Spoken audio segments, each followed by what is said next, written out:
Yep. No problem.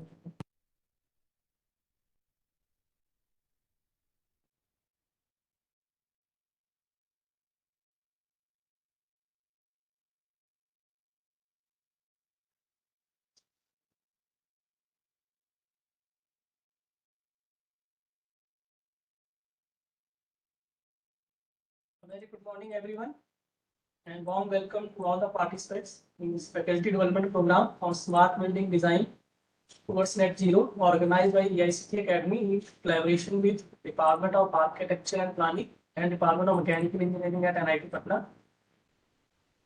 It is pleasure to welcome Dr. C.S. Rajoria, Assistant Professor, Department of Mechanical Engineering, Government Engineering College, Bikaner, as our esteemed expert speakers for the today's session. And Dr. Rajoria will deliver a talk on the highly relevant topic, Building Integrated Photovoltaic Thermal Systems. His expertise will also guide us to understanding how BIPVT system not only generate clean energy, but how recover thermal energy or improve building efficiency, and the way for sustainable and net zero energy solution for the building environment. So now I call Shubham sir for briefly introduce the expert to the participants. Shubham sir, over to you. Thank you so much, Ravi sir, and good morning, everyone. It is an honor and privilege to introduce our distinguished speaker for this session, Dr. Chandrasekhar Rajoria, an accomplished academician and researcher in the field of renewable energy and sustainable technologies. Dr. Rajoria is serving as an assistant professor in the Department of Mechanical Engineering at Engineering College, Bikaner, and is also the assistant controller of examination at Bikaner Technical University. In addition to his academic responsibilities, he plays a key role in institutional innovation and governance, serving in various capacities such as head of department, warden, and coordinator of the Board of Studies for Petroleum Engineering. Dr. Rajoria holds his PhD and M.Tech degree from the Center of Energy Studies, IIT Delhi, with a specialization in areas that are highly relevant to today's energy and climate discourse, including solar thermal systems, building integrated photovoltaic thermal systems, green hybrid renewable energy systems, and energy economics and auditing. With over 15 years of teaching and administrative experience, Dr. Rajoria has made noteworthy contribution in research and capacity building. His academic work includes over 26 research publications in reputed journals, 5 book chapters, and 1 AICTE recognized textbook on basic mechanical engineering, completion of 1 PhD under his supervision, with another currently in progress. Leadership of 2 R&D projects under CRS scheme funded by NPIU New Delhi and RTU Kota, worth 16 lakhs. Organization of more than 20 STTPS and FDPS along with 2 international and 3 national conferences.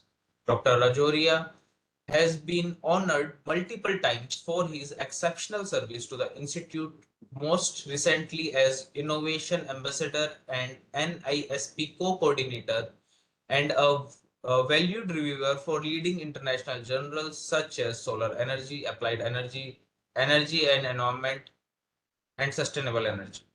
Today, he will be sharing his insights on building integrated photovoltaic thermal systems, a timely and impactful topic at the intersection of energy efficiency, building design, and renewable energy technologies.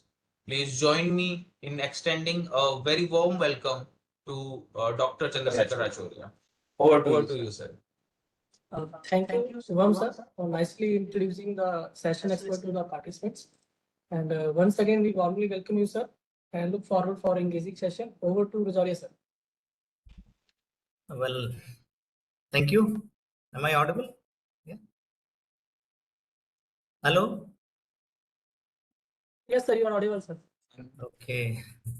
So thank you, Dr. Ravi and Shubham. Sir, I am speaking Motilal. Yeah, I can see you, sir. How are you? Very, very fine. Sir, namaskar. Okay. Namaskar, namaskar. So So I extend my thanks to Dr. Ravi and Mr. Shubham. So that was a very nice introduction, and just like I am feeling elated, like just like I have such a profile in this market. So just like thank you for giving me this opportunity to present before you, and I have been discussing about the building integrated photovoltaic thermal systems here. And the basic theme is like why I decided to give this topic is like just like I will be covering the thermal modeling aspects as well as uh, the the analysis of the system that has been installed at the rooftop of the mechanical engineering department.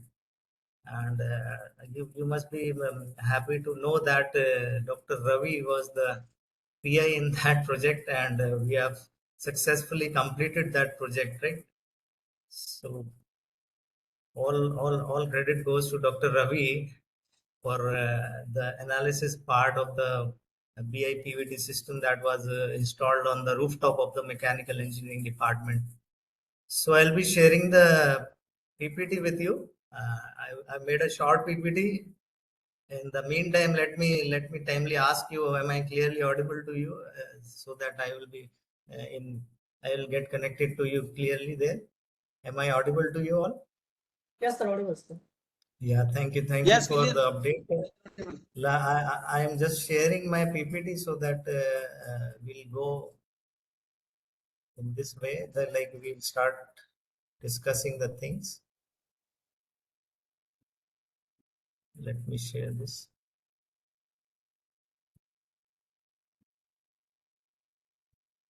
I hope is my PPT visible to you? Yes, sir. Is it visible? Yeah.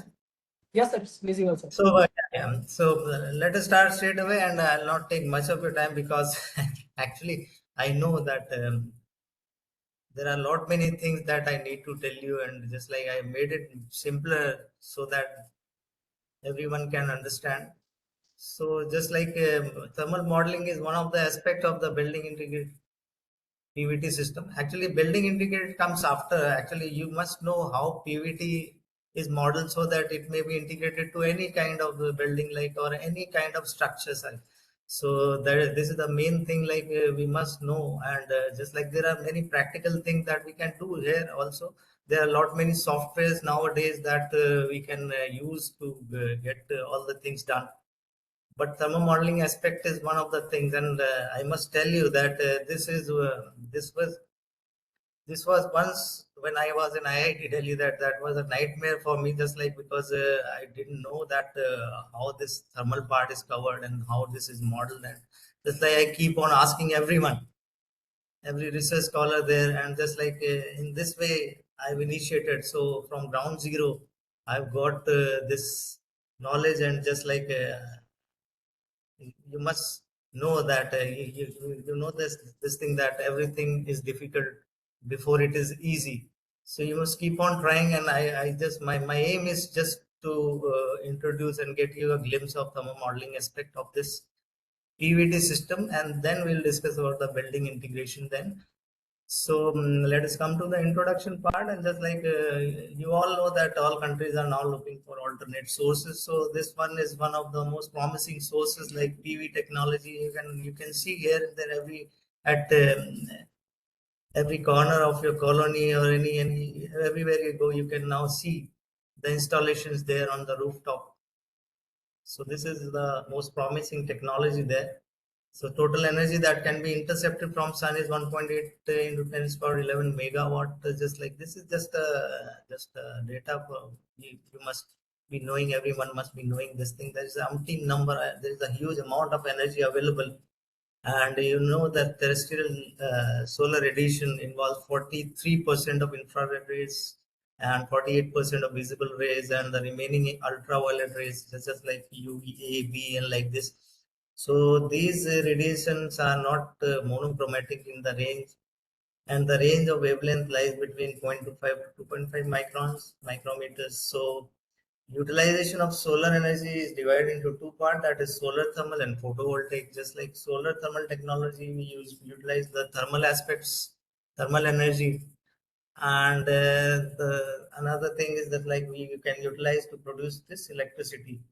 So we can get a PVT here while combining this and get the thermal energy as well as electrical energy from the same system.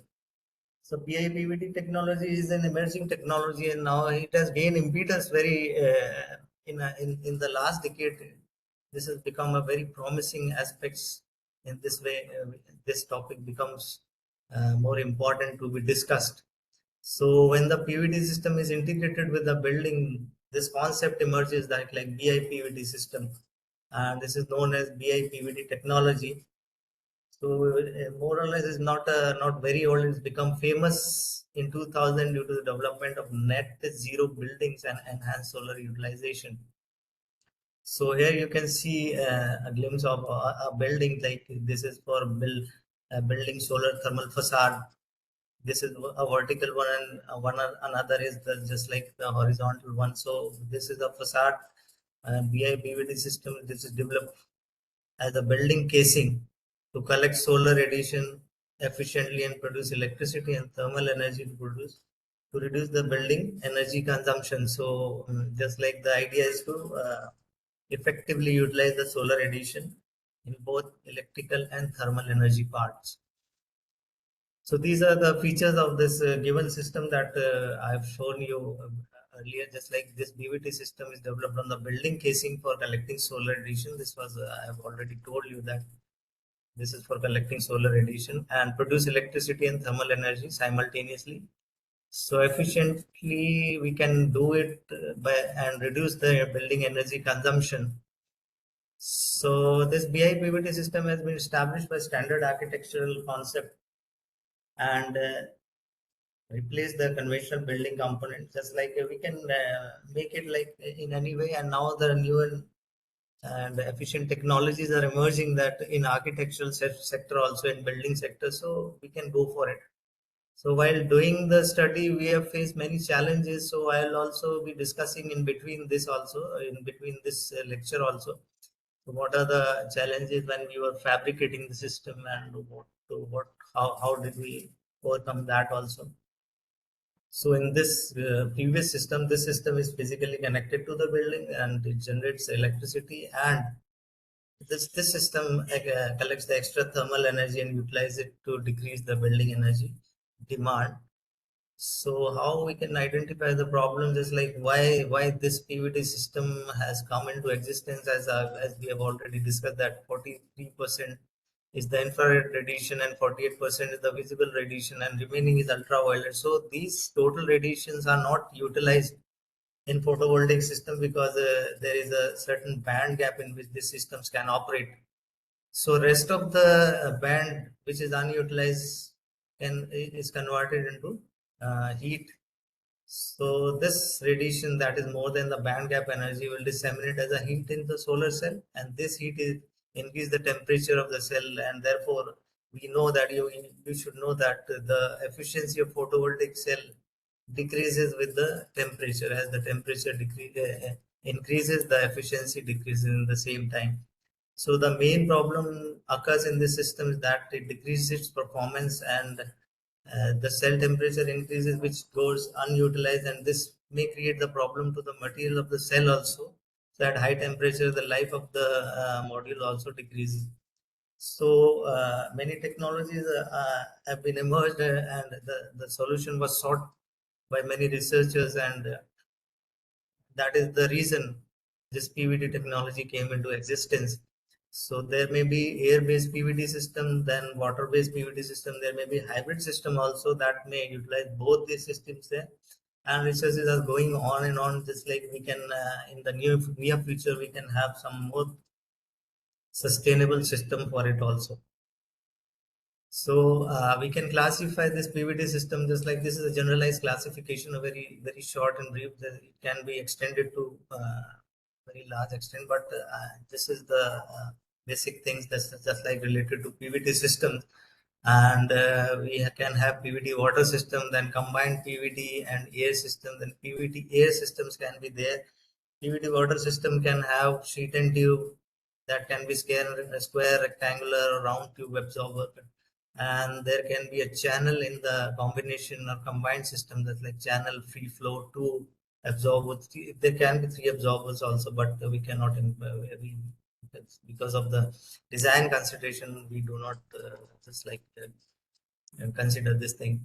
Air systems is the most promising these days because air is very abundant, and just like we need not have to pay for it. So PVT air systems are there. We can increase the passes, just like air passes, like single pass, double pass, and go on also. Just like we restrict this thing to double pass because more passes will have some design constraints also. So these are some of the air-based PVT system. You can see this is the experimental set. The first one is the experimental setup. There you can see for the pressure heating of PV system.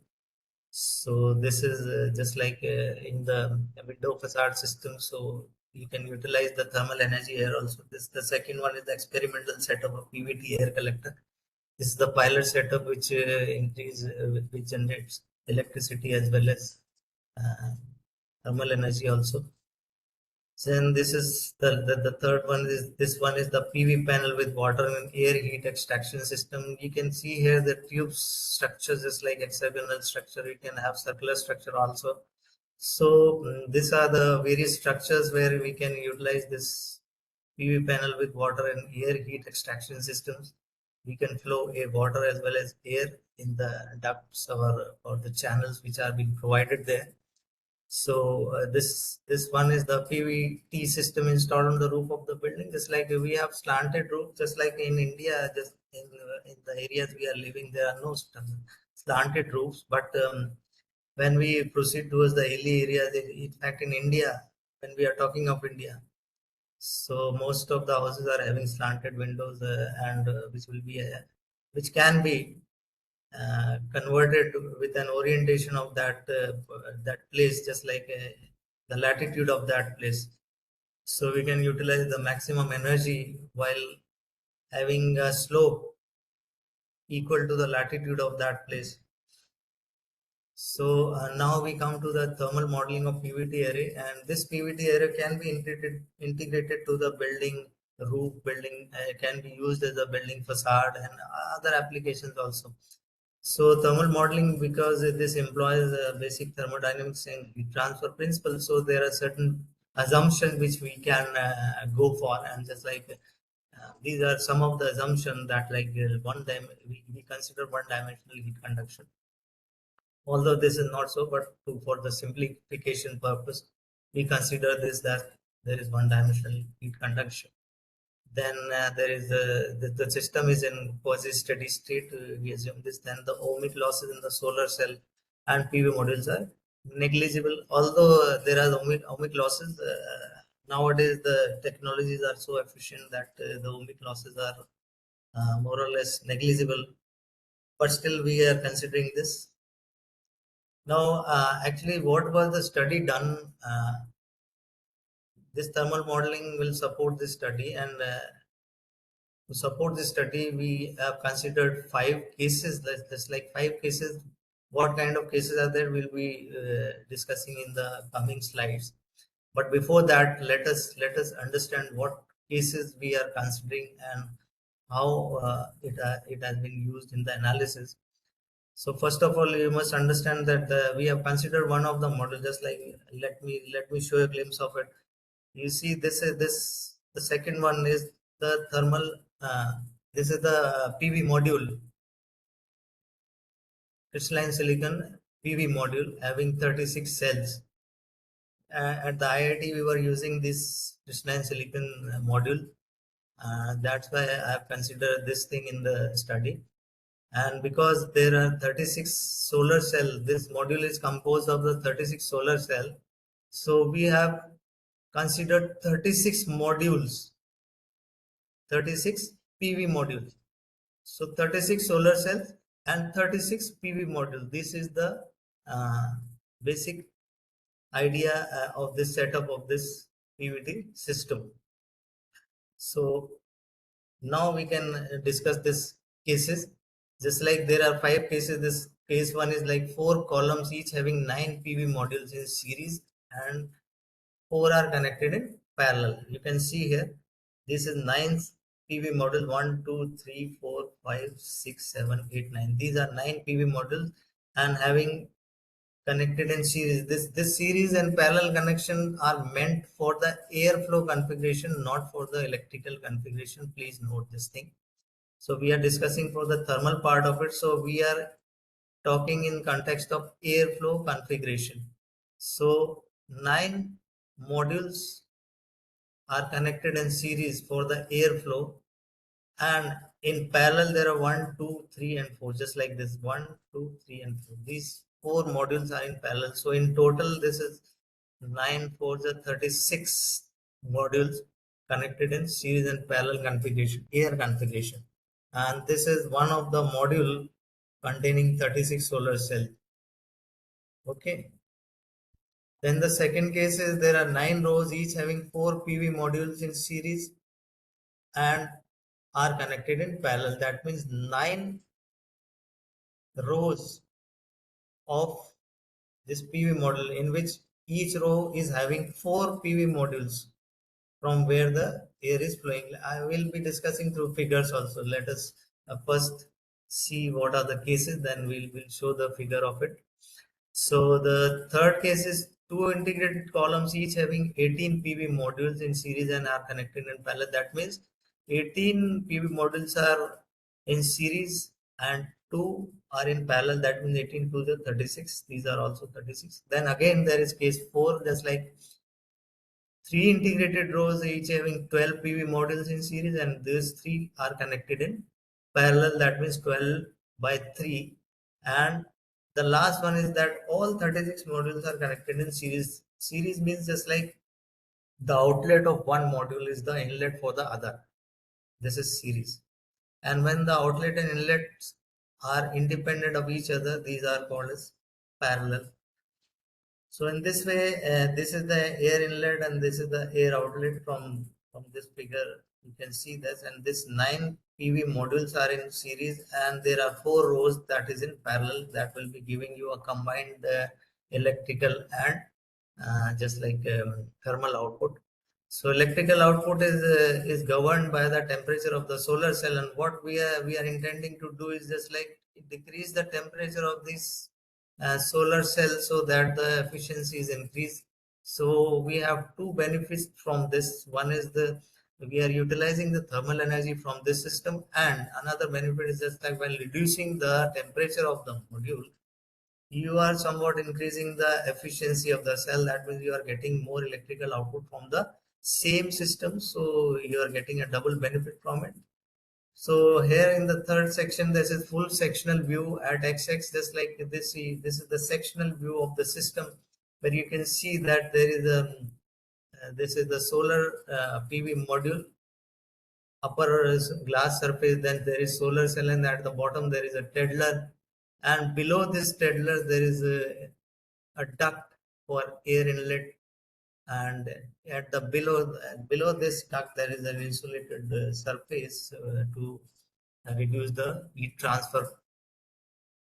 So here you just see the another that the case 2 and 3 we have discussed or we have told you earlier. Just like you can see here, just like in case 2 you have 4 PV modules in series and there are 9 rows of it. So 9 in parallel and 4 in series. Then this is the third case, there are 18 PV modules in series. So there are 2 rows of it each, so you have 18 by 2 configuration. You can see the both the second and third, and now we can compare it with the fourth one, that is there are 12 PV modules in series. That's like this 1 2 3 and 4 4 4 4 3 are 12, then 4 3 are 12 and 4 3 are 12. That means 3 rows of 12 PV modules in series. So this is the 12 by 3 type configuration. And last one is all in series. Just like we can consider the continuous flow of air from the first module till the last module, and this will comprise the case 5. Now for the analysis, you must know that there may be, you have to consider the weather condition. You should be having a data for this, and the data has been divided according to the weather condition. So you must note that there are 4 types of weather condition, that is A, B, C, D types of weather condition. So A type of weather condition is considered as clear days, and this depends on the ratio of daily diffuse and daily global radiation. So if it is less than 25% or 0.25, and the sunshine hours are greater than, if the sunshine hours are greater than 9 hours, then it is considered as clear day. So every data we have got from the meteorological department, we have segregated this data on the basis of daily diffuse and global radiation and number of sunshine hours, so that we may have a clear picture of the analysis. So B type is considered as hazy days, in which the the ratio varies from 0.25 to 5, and sunshine hours between 7 to 9 hours. Okay, so C type is the hazy and cloudy days. You must have encountered these days also. So hazy and cloudy days is it will comprise the ratio of 0.5 to 0.75. That means the diffuse component increases. So in this way, the sunshine hours are also considered between 5 to 7 hours. Okay, and these the cloudy days, more or less you are getting very less sunshine during these days. So the ratio of daily diffuse to daily global radiation will be equal to 0.75 or greater than 0.75. Then this is considered as cloudy days, and also the sunshine hours is less than 5 hours.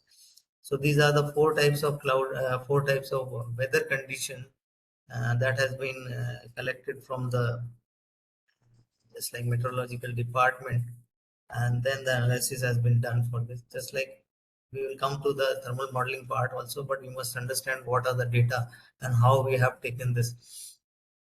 So now, actually, thermal modeling is basically just like energy balance of the system. What you have proposed for it, na?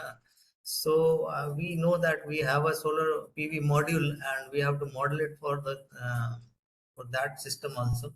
So we have a certain dimensions of that module, just like length, breadth, and height. So we can consider this. So energy balance equation, we can go step by step, just like from the top to bottom surface, just like the surface where the solar radiations are falling, and then the heat generation goes down to the backs through the back surface of the PV module, and that heat may be intercepted through the duct, and that heat can be utilized from the system. So these are very usual notations, just like this. Tau is the transmittivity, alpha is the absorptivity, beta C. This beta is what we call as packing factor. So there is packing factor, just like the module having covered with the cell area. The ratio of this, the factor which indicates how much the module is covered by the cell area, is the packing factor, and rest is the non-packing area, that is 1 minus beta C. So just like you can see, whenever the solar radiation is falling on the module, some of the part is transmitted, some is absorbed, and some is reflected back, and rest of the thing that is being retained in the system is converted into heat. So you can see IT. This is the total. This is the incident solar radiations on the module IT, and BDX is the area. Just like P is the width of the module, and dx we have taken the elemental uh, width of that system. So BDX, so the total radiation IT BDX is falling on the module, right? And in that, this part tau g, alpha c, beta c, this part is being absorbed by the cell, and the remaining part 1 minus beta c, that is being intercepted. This is being collected in the Tedler. That this is the reason for the heat generation there. So whatever being falling, the rate of solar energy available on the PV model, this is tau g, beta c, alpha c, and this total alpha t is the absorptivity of the Tedler. Tedler is what the back surface of the model. We call it as Tedler. So absorptivity of Tedler is alpha T. So in simple way, we can understand that whatever being the solar radiation available on the PV model, that has to be converted in some form or other. So this will be equal to the rate of overall heat loss from the top surface. Basically, whenever the radiation is falling on the module, some of the part is being lost from the top surface of the cell. This is the reason why we have used UT, overall heat transfer coefficient from cell to ambient. So from the top surface, the heat loss is from cell to ambient. And from the bottom surface, that is the Tedler, the loss is from the cell to back surface, right? So this is the rate of overall heat loss from the top surface to the top surface of the cell to the ambient, right? Then this is the rate of overall heat transfer from the cell to back surface that I have already told you. And then the rest of the remaining will be the conversion of that solar radiation to electrical energy. So in this way, we can go step by step and see what we are getting and what is being converted or what is being lost. So from this expression, there is one very interesting thing that come out to be calculated, that is the cell temperature. So you must know that the cell temperature, what we are measuring. Am I audible? Yes, sir. Audible, sir. Yeah. You the best way to front tie all of your button up tops. First, you're gonna grab one side of the. Okay. So it might sound tedious, but this is a very interesting job. And when you are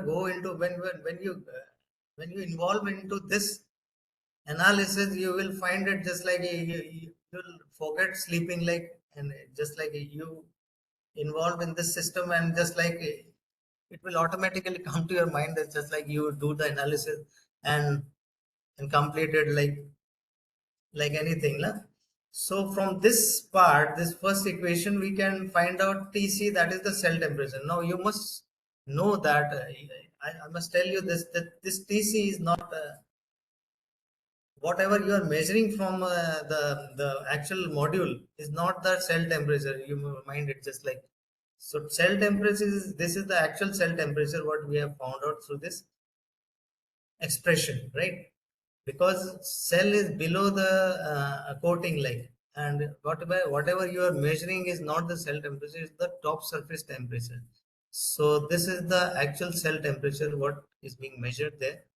Then when the radiation has fallen on the top surface of the module, we have told you that some of the radiations are absorbed by the cell, some are being transmitted from the Tedler.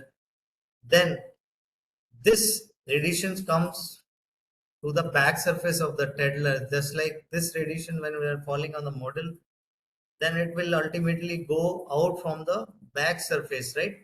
So we have to have some expression for the back surface also.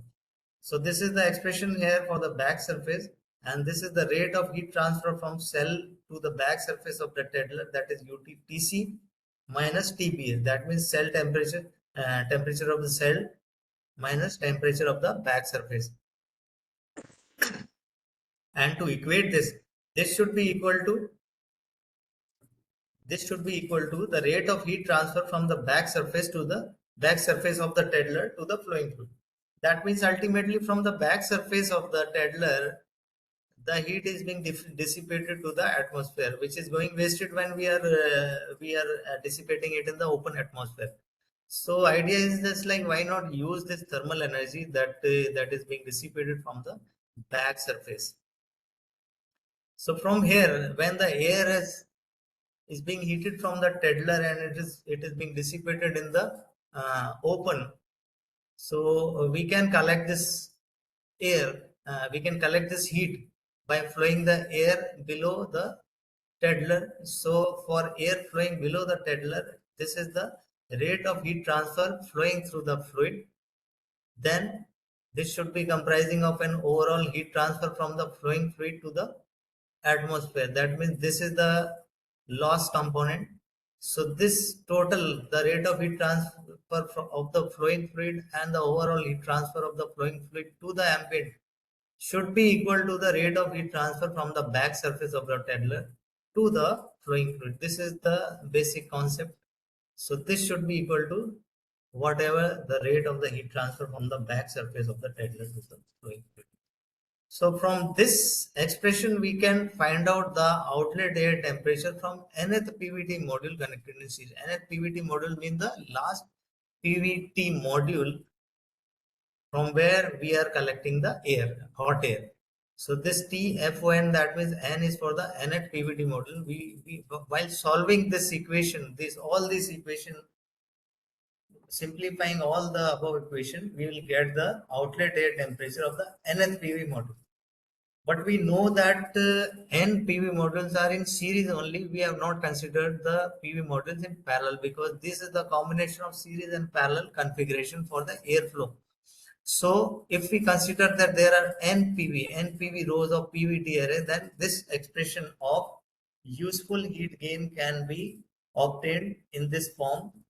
So I'm not going to just tell you the expression. Just like when you get involved into it, you will automatically get all these things what we have done.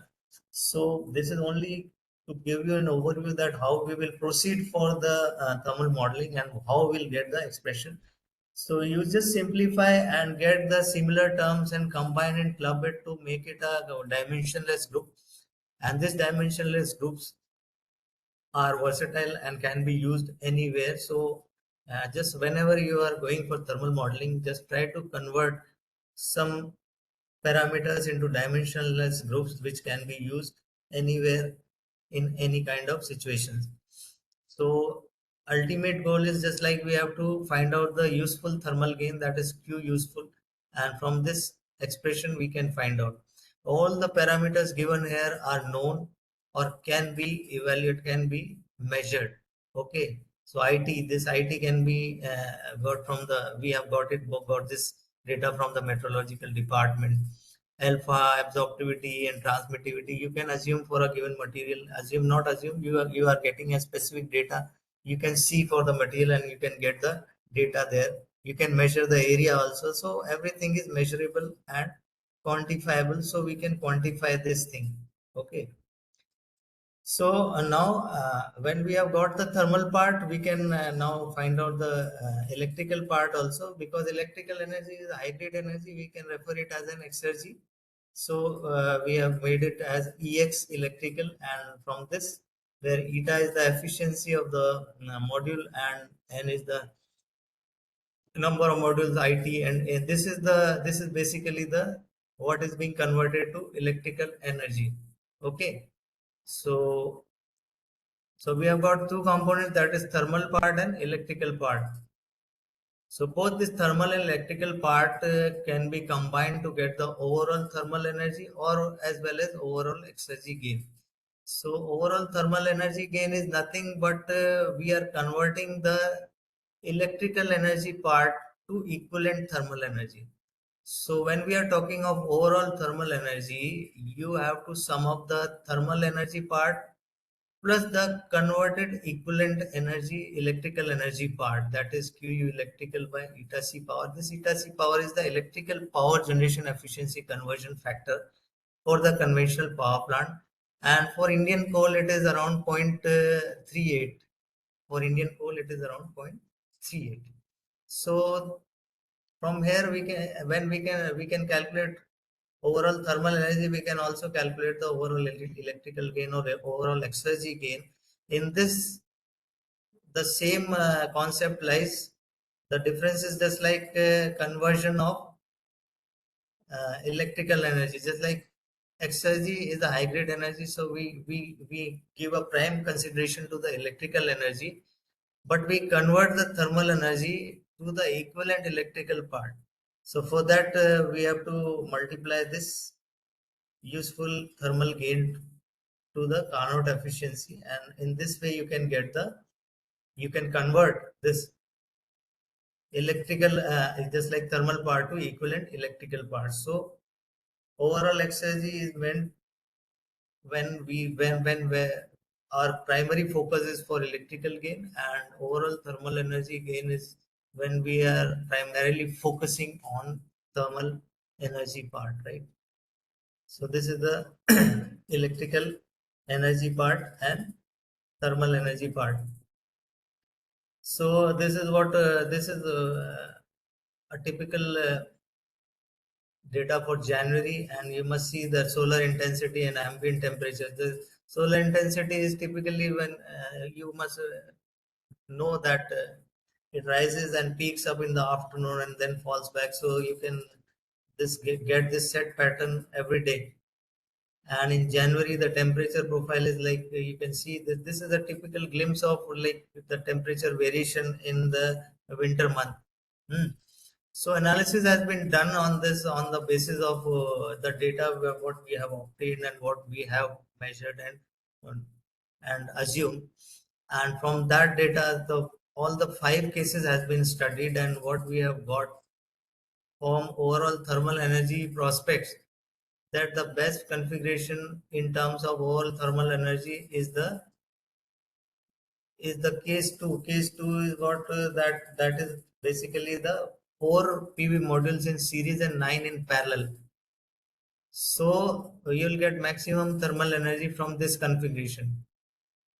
Then when we go for overall exergy part, you can see among all the 5 cases, the third case is what is basically 18 PV modules in series and having 2 in parallel. That means 18 into 18. 18 in series, another 18 in series, and those are conjunction, those are running in parallel.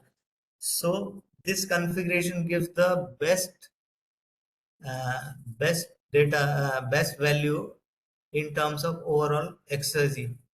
So when we are focusing on high grade energy, so we can consider this type of configuration, this type of series parallel configuration, that is 18 in series and 2 in parallel. So this case 3 is the best suited case for high grade energy, while case 2, just like 4 in series and 9 in parallel, is best suited when our prime consideration is the thermal energy. As we know that the electrical cell efficiency is highly dependent on temperature. So we can see here as the solar intensity increases, the temperature also increases, and likewise the cell temperature increases, and in this way the efficiency will go down. So this is the major idea and major motivation behind this designing of PVT system. Like we can design the PVT system while considering that the temperature plays a very vital role in just like in increasing the efficiency of the solar cell, and likewise in the module. And when the module efficiency increases, the overall efficiency of array can also be increased in this way. So in this way, just like you can see the hourly variation of outlet air, just like see the temperature of outlet air temperature in the month of January. This is the cold month in India. So you can see here.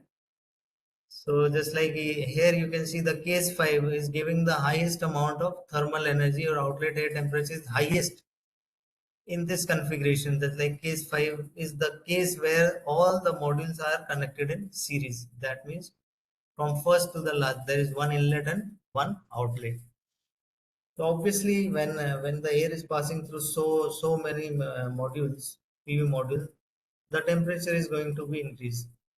But the thing is like just like there is a limitation that at certain point of time when the temperature attains its peak, then there is a marginal increase in the temperature. So increasing the number of modules will not suffice to any kind of increase in energy or any kind of temperature. So in this way you have to think judiciously that what kind of system we are going to employ. So from that analysis, an annual analysis has been done from January to December, and in this way the electrical energy has been calculated from the thermal model we have created, and we have considered that all the A to D type climatic weather condition, and from this we have got that an annual electrical gain of 1690.5 kilowatt hour is what we have got while considering A to D type climate. And that also in May and June there is more energy, as in contrast to the high heat content. Just like in May, June, July, there is a temperature of 40 to 45 degree, more or less. This is a very high temperature. But in contrast, you can see that the day length is too high. Just like in these months, you can see that the sunshine hours are up to 7 p.m., right? And it like you can see the sun at 6 a.m. So this span is increased. That's why the reason, although the efficiency is very less during this month, but due to the day length and solar intensity, we can get high output. Similarly, the overall thermal energy part is also there. When we have calculated this, this comes out to be 42 to 59.3 kilowatt hour. Just like here also, in the May, June month, these are the peak months where we can get the high thermal output. So this thermal output can be utilized in many kind of application, like drying application, and not for space heating. Space heating application applies for winter season. So in summer season, this heat can be utilized to have another application. One of them I have already told you, just like the space heating, and we can run any kind of engine also. We can go in just like as a heat source for refrigeration and air conditioning also. This is going to be my next project, that how we can convert this thermal energy to attain cooling. So these are all monthly variation of overall exergy gain. And not to discuss, this is the annual output when we are talking in overall exergy term. And in this, the electrical energy and equivalent thermal energy, that is converted thermal energy, is taken into consideration. So this is the whole picture, which shows that apart from electrical energy, when we can convert thermal energy to high grade energy, this is the output that we are expected to get. So these are some brief conclusions here, and just like we can go from the above analysis, like configuration under case 2. Case 2 is the case where 4 modules are in series and 9 are in parallel. So this gives the better result in terms of thermal energy gain, and this is 12.1 and 3.2% higher than case 3 and 5 respectively. 3 and 5, that's like 18 by 2 and 36 by 1. Another is the configuration under case 3, that means 18 PV module in series and 2 in parallel gives better result in terms of exergy gain. So this is actually 18.4% and 2.4% higher than case 2 and 5. We are comparing with case 2 and 5 because these are the cases which are giving some values at par, some at par values in terms of thermal and electrical gain. So we are considering this. So in terms of high grade energy, configuration under case 3 is a better choice in comparison to other cases. So this is just a glimpse. Just like this is not a also analysis. Just like you can correlate with your analysis also. You can do the analysis in this way. That's like to see what you want and how it can be implemented. So choice is yours. There is nothing like optimization here. Just like we can optimize things. We can go for ANSYS, and also we have done ANSYS fluent analysis also for optimization. But this is the practical situation where we can go for the things without optimization. We can consider with while seeing the things, while seeing the result, that what kind of cases being which kind of result and what is the application area of the same. So we can go in this way, and we can implement the systems there. So these are basically the parameters, the area, width, CF, and just like these are all the parameters which are being used in this analysis. So I hope this will motivate you to go for the thermal modeling part, and just like you go for the theoretical part also, that this will be helpful in comparison of your experimental result, so that you may compare the same with this. The basic advantage of this thermal modeling is just like its variability, just like it can be used anywhere uh, while changing the data, and you can compare the same with it with the practical data. So it is not possible to invest a huge amount everywhere. It's just like to have a practical setup there and just like, so before that you may go for this thermal modeling part and you can have some handy results for it and then go for the experimental part.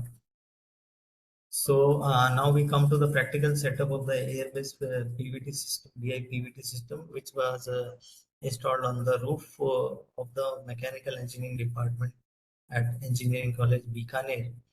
So this system consists of opaque and semi-transparent PVT array composed of 2 rows of 7 PVT modules. Basically, we have purchased two types of systems. One is the opaque type of system, that is the conventional system which we see on almost every roof of the house, and another is the semi-transparent. This is basically glass to glass PVT module, glass to glass, just like the top cover and bottom cover. The tether is also of the glass to increase the transmittivity. So this is the glass to glass PV module. So in this, what we have procured is like it has an area of 1.9 meters square, and we have installed the system in such a way that it constitutes a triangular duct. Triangular duct in the sense, just like we have integrated with the latitude of the system. The latitude of Bikaner is around 28 degrees. So we have tilted the system 28 degree due south to get the maximum radiation on the system, and we have constituted the triangular duct following the geometry of the system. This is basically why we have done this. We'll discuss in the coming section. So this is this is the specification of both PVT module, and the parameters are actually the whatever these systems are supplied are tested under standard test condition, and those STCs are at 1000 watt per meter square and 25 degrees centigrade. So this means that the system will give their maximum output when the operating conditions are like solar radiation at 1000 watt per meter square and 25 degrees centigrade.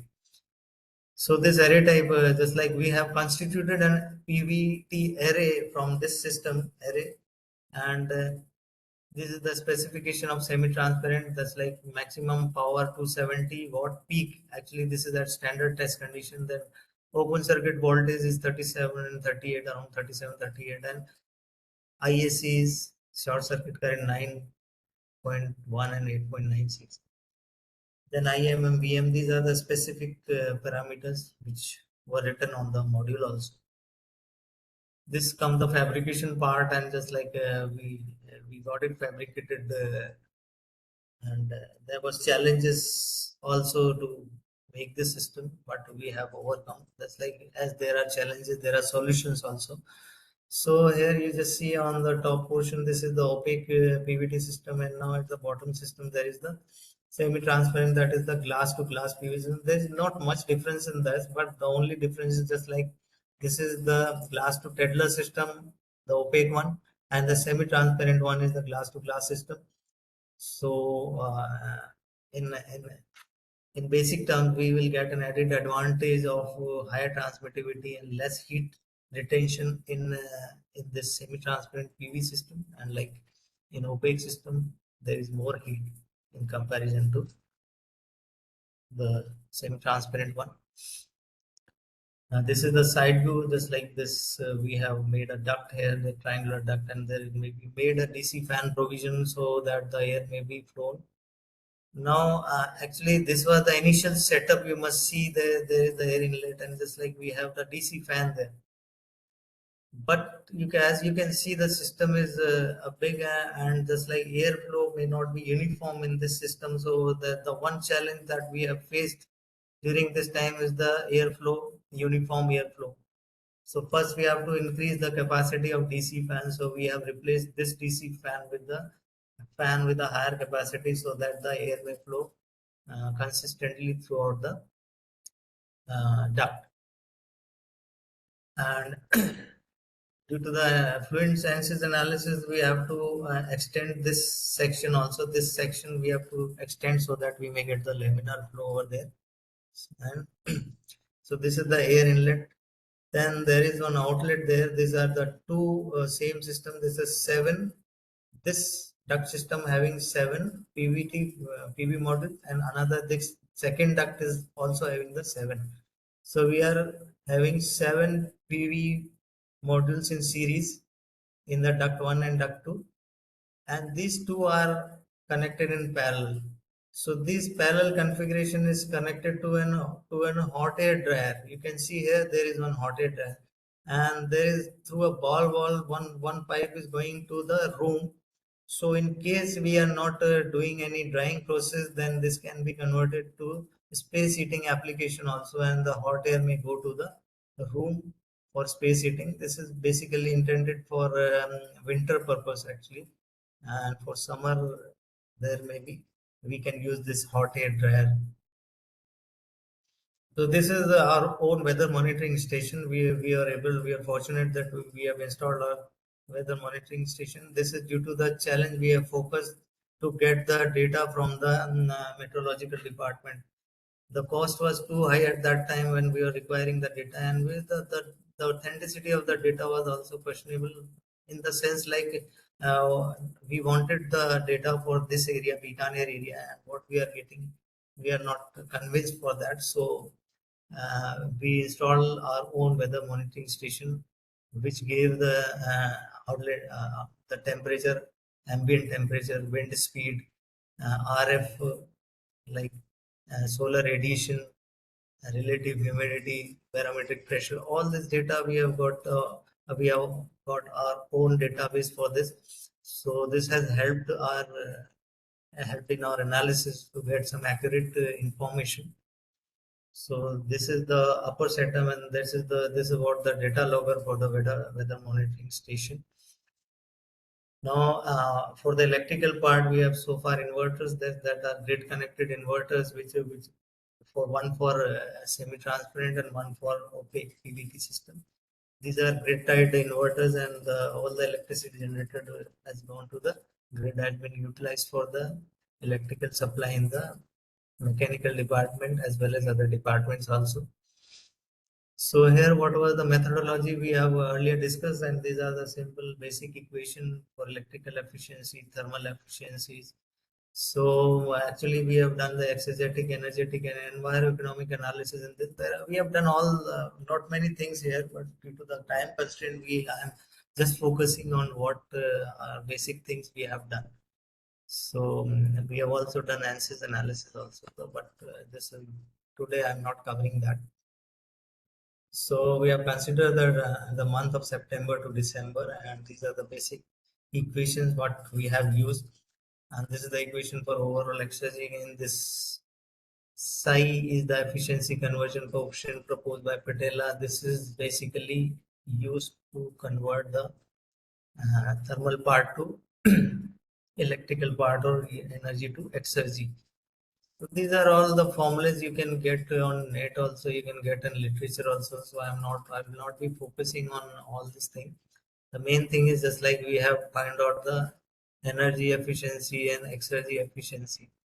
Overall thermal gain I have already discussed, and I need not discuss in this segment. So another important parameter is the environmental cost that we have found out from the system, and that is basically the CO2 mitigation, and then what is the cost we are getting from this, or how much amount we have saved from the system. This is an indicator of the same. So in this environmental cost, we have found out the CO2 mitigation in a month for a PVT array, and this can be calculated from the given formula. You can see it here, pi CO2 there, WCO2. This WCO2 is the equivalent CO2 intensity for generation of electricity. This WCO2 is actually calculated, and it comes out to be 2.04 kg of CO2 per kilowatt hour. For each kilowatt hour, this is the amount of CO2 which is being generated, 2.04 kg, right? So actually, in actuality, we can say that just like this equivalent CO2 is 9.98, but due to transmission and distribution loss, and there are also electrical losses, communication losses, just like the faulty system, just like inefficient system. So around this all things contribute to 60% of this total, so 0.98 and additional 60% will give you 2.04. So this is per kilowatt hour kg of carbon dioxide equivalent conversion, just like value of CO2. This E overall is the overall energy or exergy generated from the PVT array. And according at that time, just like the value of selling this per ton of CO2 is $14.5. So this has been considered as an environmental cost. So from that we can find out the environmental cost here from this formula ECO2, and it's like ECO2, capital ECO2 is the environmental cost parameter, that is the CO2 mitigation cost per month, or we can say how many dollar per month we have saved from the system. And ECO2 is the actually small ECO2. This is the cost of carbon per ton of CO2, that is dollar per ton of. We have done it in dollar term because actually what is being everything carbon trading is done in terms of dollars most of the times. So this is being considered here. So these are the experimental results. So what we have got from this. This is the hourly variation of solar radiation and ambient temperature. Okay, solar radiation is a very set pattern. We have already told you, and just like see here in January month, this solar radiation, the peak solar radiation varies from little around 500 watt per meter square to around 835. What I have noticed in our weather monitoring station, the solar radiation never goes to 1000 watt per meter square. That is the company's claims at standard test condition. So basically, this is the thing. So maximum radiation goes more or less. Maximum radiation goes slightly below 850, not above this. This is what I have practically observed till date. Maybe in Bikaner region, it may be higher in other regions also, but this is the case here only. This is the hourly variation open circuit and short circuit current here. This is not so significant in our analysis. This is basically the hourly variation of radiation for 4 months: September, October, November, and December. This is the solar radiation pattern here. So just like in the September month, this is at the higher side, then it gradually goes down in October, November, and December. So this solar radiation part does not go higher in the winter month, but as the temperature is lower, the cell efficiency is higher in these months. We can observe in further readings also. So this is the electrical and thermal parameters of opaque and semi-transparent PVT arrays. Electrical and thermal parameters, just like electrical output from the OPVT array from September to December. You can see that in November the electrical output is higher, although the temperature uh, is also moderately high or low. In November month in Bikaner, there is more or less like feel good temperature. So due to this feel good temperature, the electrical output is higher in this month because the radiations are also comparatively higher and the temperature contributes to the same. Then the electrical efficiency, but you can see the electrical efficiency in December month is higher as compared to November. Although the output is higher in November, but the efficiency part is the main concern in December due to the temperature. The temperature outlet, just like ambient temperature, is more or less uh, around ideal. So the efficiency is obviously higher in this month. On the same note, we can go for thermal output and thermal efficiency. The thermal output is obviously due to September. Actually, September is comparatively hotter than the other months, and the thermal output is obviously higher in this, and so do the thermal efficiency. But you can see the electrical efficiency here. This is 10.05. That means the electrical efficiency in September month is the all-time low as compared to the other months, right? In the same way, we can go for semi-transparent PVT array. So the thing to be noted is just like SPVT has a higher thermal output, as well as higher electrical efficiency as compared to OPVT array, just like opaque PVT array, just due to the reason, just like I've already told you in the earlier sections also, that the transmittivity of the same and the heat retention capacity, just like the ability to transfer heat from top surface to bottom surface enhanced in the SPVT array. So from this analysis, we can see that the average electrical efficiency of OPVT array and FPVT array is 12.77 and 14.06 respectively. So you can clearly see the winner here, just like SPVT array. SPVT array is although a winner, just like, but it's very fragile. It is very handled with care type of thing, like just like you cannot go for um, rough handling. And one thing we have also observed that when you are installing this SPVT, one of the module get damaged. You know the reason why? Actually, this is a very simple reason. When they were welding the system got heated, and then they unknowingly threw some water to cool down the iron plate there, and this damaged the SPVT array there. So actually, what I want to say is that like in SPVT array overheating and just like higher temperature variation may lead to failure of the module. And this can be taken care of.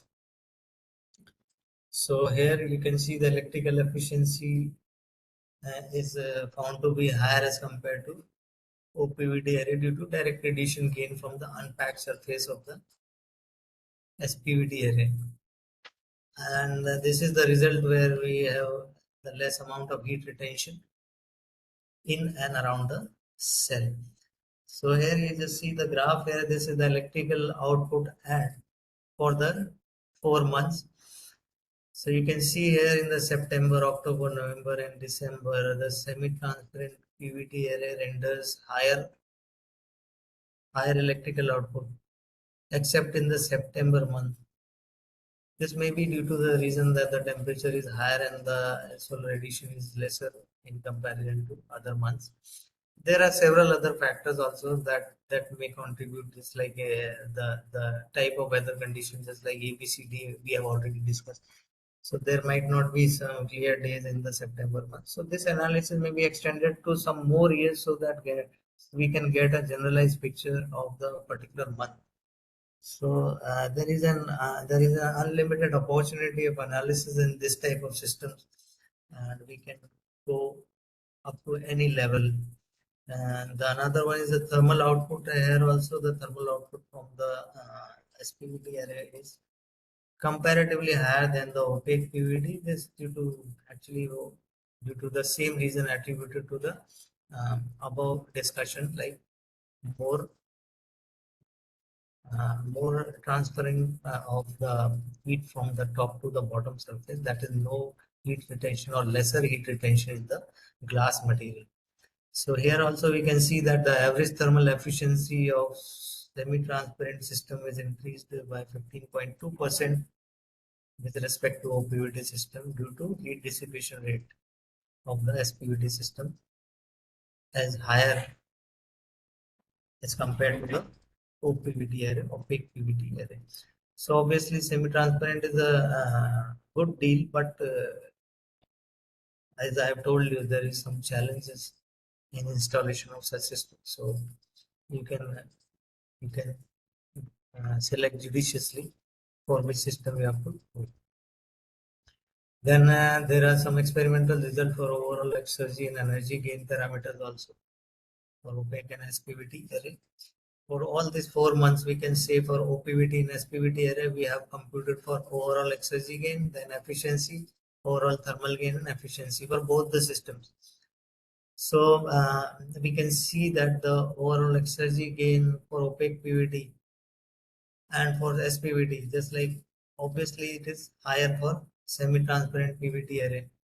Also, the highest efficiency attained for this exergy gain is 20.4%, and that is also for the semi-transparent PVT array.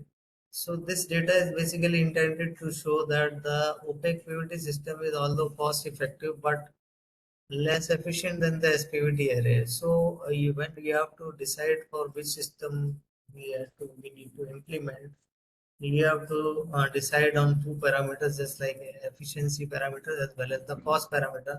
If cost is the major criteria, then you can go for OPVT array, and then if the efficiency, if cost is not a matter of concern, then we can go for SPVT array for reaping its additional advantage. So now we come for the average overall exergy gain and energy gain, and exergy gain and exergy efficiency. So you can see that the average overall exergy gain and exergy efficiency is incremented by 8% and 11.9% respectively, as compared to SPVT. Obviously, as compared to opaque PVT actually. Opaque PVT is actually more used in the day-to-day application, but we can go for SPVT also. Okay, and then we can go, we see that the overall thermal gain and overall exergy gain parameters in the next graphs and for September and October month.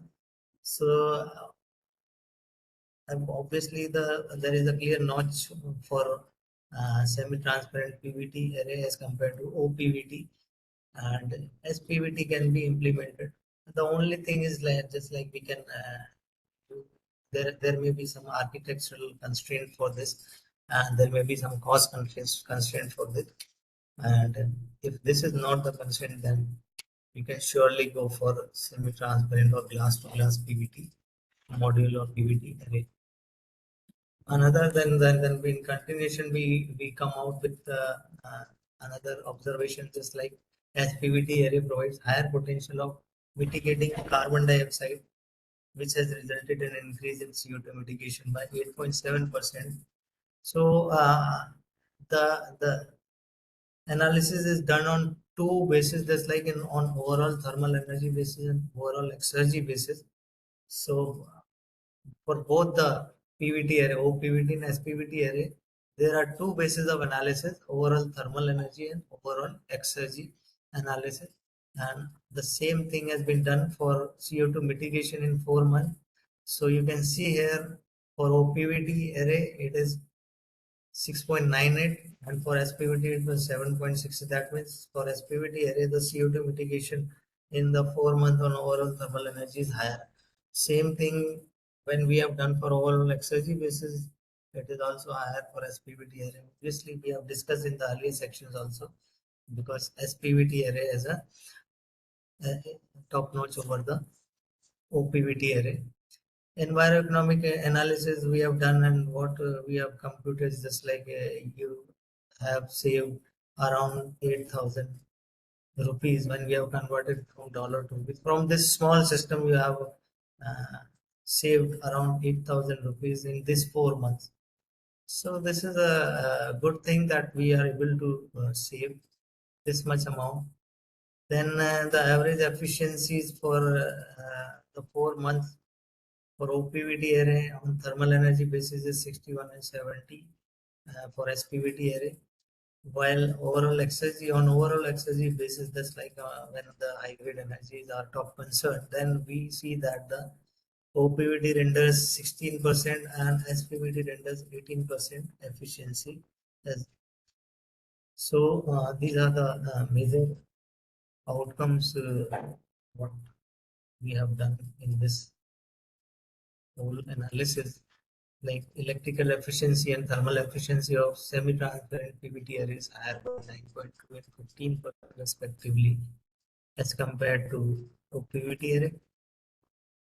The overall exergy and the thermal gain of SPVT array is higher or elevated by 8.08 and 8.76% in contrast to OPVT array.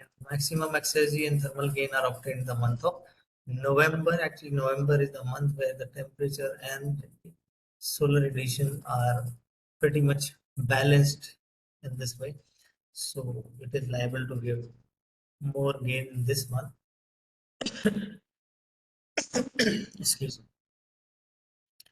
So SPVT array provides a potential for higher CO2 mitigation, resulting in higher environmental costs on both the basis of investigation, that is the overall energy and overall exergy basis of investigation. Then environmental economic analysis enables the comparison of price with respect to CO2 emission, which can prove to be a basic tool for environmental cost assessment. And just like in the above analysis, we see that the environmental cost of SPVT is higher by 710 rupees and 160 rupees as compared to opaque PVT array for 4 months only, with respect to overall thermal energy and overall exergy gain. And now we just see that what are the challenges. Actually, the technology is promising, the concept is promising, but there are challenges associated with it. The first and foremost challenge is the design complexity. Actually, it requires a multidisciplinary expertise and architectural and mechanical and electrical engineering combined approaches for designing such system. And for this, you have to contact different persons and you have to consult for architecture, mechanical strength, electrical output, and all these things. So this is actually a challenge. And then there is an installation complexity there. That is the integration demand careful planning and execution. So you can think of future also. So installation complexities are there. Just like when we were installing our system, we found out there is a leakage problem in this when there is the system was not leak proof. Actually, you have to have some better architecture and design for preventing the leakage. So at that time, we have done some jugaad, but this is not the case when we are going for long-term sustainable solution. So at that time, we have put the rubber solution and other waterproofing things, but that is for long-term sustainability. We have to think about that. So these are the complexities involved. Then the cost is the major concern. That's like initial investment is very much higher, and get the public dissemination and public appreciation and public motivation. We have to go for we have to justify that this cost may be paid back in a shorter interval of time, and the larger time will be reaping you the benefit. So this is the basic constraint there and challenge. Then there is a performance variability. There is a performance variability also. So it is dependent on climate, then building orientation and shading. All these things are there. This is just like if you have a high-rise building in the vicinity and it is posing a shade half of the day, then there is no reason that you will be implementing this PVT or BIPVT system on the same thing or same roof. So these are all the constraints and on the performance variability like shading and climate dependence is also there. So another thing is like maintenance. So periodic checks are required, both electric and thermal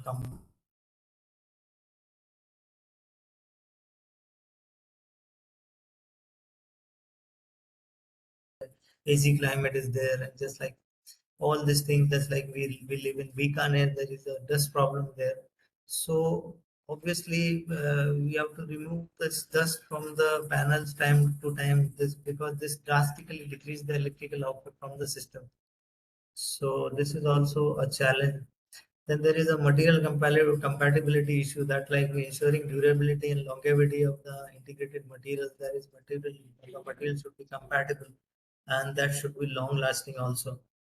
Then there is one more basic challenge like retrofitting challenge. Just like it is easier for new construction, but it is more complex for existing building because changes in and retrofitting all the things may pose a challenge, and how to integrate the systems to the existing system. So these are all some of the challenges and limitation of the system. So these are also the future scope and trend of this for the research, actually how we can advance for the future research. So there may be now researches are going on advanced material, and there is perovskite solar cell. Nowadays this is gaining more impetus there, and then there is phase change material. This This is also gaining much attention for for the thermal storage as well as thermal application. Paste chain material is a very good alternative. Then transparent PV has come into market. Only the technological and economy of scale is the constraint here. The transparent PV is also a promising solution for future. Then there are smart control system, that is AI and machine learning for optimized energy management. We can use AI and machine learning for this. So this can be integrated with AI and machine learning. Then there is one more future scope is like integration with energy storage. So we can have batteries for electricity, thermal storage, tanks for heat storage, and like many other applications are there. As the future comes, the time will tell what are the new technologies there. Then there is grid integration and smart grid. These are actually happening in India, and grid integration is being done at a large scale. And this is actually a very promising concept, bidirectional energy flow. And many of the people, many of my colleagues are saving energy in this way. And nowadays they are running 2 or 3 ACs without getting electricity bill. This is the practical situation nowadays. Then there is one more future for policy and regulatory support, that the government must provide incentives, building codes promoting BIPVT. So policy and regulatory support is a must, and the government, our Indian government is taking much more initiatives and simplified approaches for having a policy framework. Then there should be for future cost reduction strategies. So there may be manufacturing advancement, economies of scale that I've already discussed. As like this can do for cost reduction strategies, and this is an area where the researchers can work out. Then there are research into novel application. So nowadays this application is limited to electrical gain and somewhat to thermal gain, but we can go for desalination, the industrial process heat, and agriculture also. And another, the last but not the least, is the circular economic principle, that is recyclability, end of life management of BIPVT component, and all these things that we can go for circular economy. So these principles need to be framed, and these principles need to be implemented. So these are the some of the future scopes or trends for the research which we can go for. So I hope I have come up to the end of my presentation, and thank you for your patience listening, and I hope I'm able to trigger some of the research acumen to you, and you may go in this area and go for some more advanced study in this area. So thank you everyone for listening. If you have any queries, you can ask.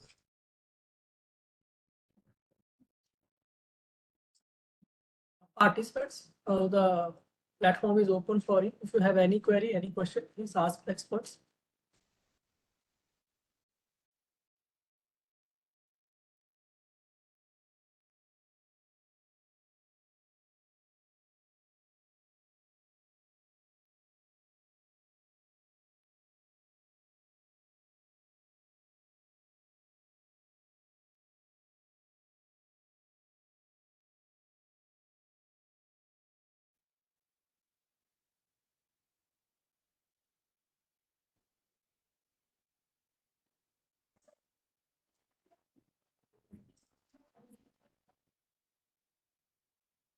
So let I me think announce there is no query. So that is, how does that thermal modeling of BIPT system account for the varying solar radiation and ambient temperature condition in different climate zones? this is in the just like in the chat section. No, sir. This is question from my side. What please repeat now actually. So my question is, how does thermal modeling of BIPVT system account for varying solar radiation and ambient temperature condition in different climate zones? Actually, what we have done is in the modeling itself, we have included all these terms, na? So temperature and this, all the things are we get from the local meteorological data. You can get the data from anywhere, just like you can have your own system. And we have integrated in this temperature also. So temperature of cell is also one of the part of this. And this like temperature from cell to ambient is one of the part. Temperature from tether to the flowing is one of the part. So everywhere we are implementing the temperature there also. So in the thermal modeling itself, we have implemented the temperature. So you can get the temperature data from the meteorological section or from your setup, as we have the setup there, and you can implement the thing in the thermal modeling itself. So you can go on MATLAB also. You can make a program on MATLAB and then put this data and you can get the graphs there. Okay. Yes, thank you, sir. Participants, if anyone have any query, anyone want to discuss regarding to their research area regarding this field?